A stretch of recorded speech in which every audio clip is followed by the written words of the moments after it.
স্বাধীন হবে ভারতবর্ষ, থাকবে না বন্ধন। আমরা সবাই স্বরাজ্যজ্ঞে হব রে ইন্ধন।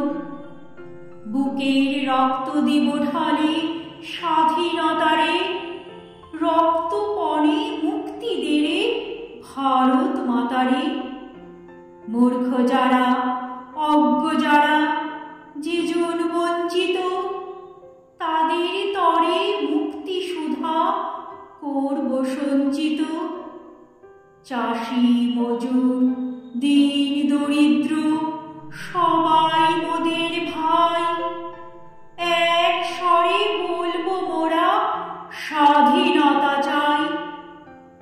থাকবে না কো মতভেদ আর মিথ্যা সম্প্রদায়, ছিন্ন হবে ভেদের গ্রন্থি কঠিন প্রতিজ্ঞায়। আমরা সবাই ভারতবাসী শ্রেষ্ঠ পৃথিবীর, আমরা হব মুক্তিদাতা, আমরা হব বীর। এতক্ষণ শুনছিলেন কবি সুকান্ত ভট্টাচার্যের কবিতা ভবিষ্যতে। কণ্ঠে আমি জয়শ্রী।